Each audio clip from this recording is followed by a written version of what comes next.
Hi, thank you for having me here today.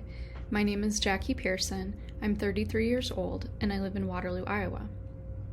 In 2011, the same week as my college graduation, I was diagnosed with Crohn's disease, which causes painful inflammation of the digestive tract.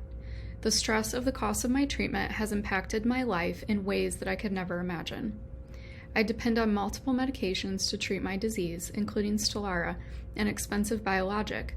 The treatment with Stelara begins with a more than $12,000 IV infusion and is followed by more than $25,000 shots every 4 weeks.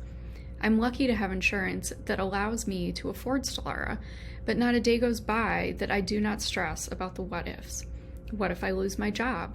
What if my employer changes our coverage and my treatment is no longer affordable? What if I'm sick enough that I need extended time off from work?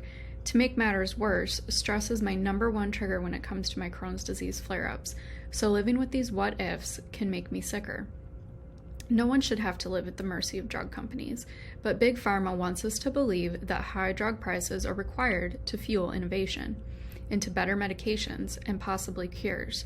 Today, there is no cure for Crohn's disease, so innovation is deeply important to me, but the truth is, we can lower drug prices without getting rid of important innovation.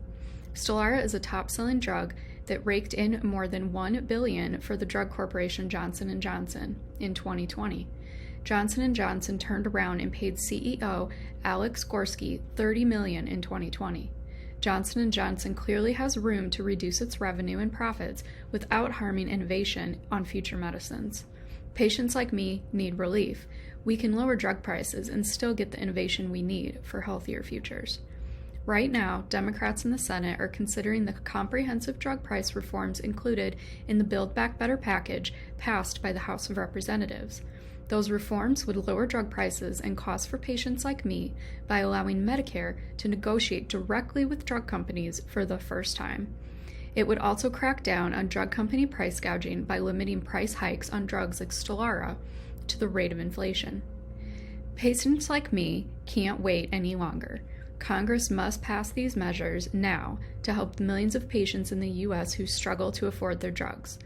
Drugs don't work if people can't afford them. Thank you.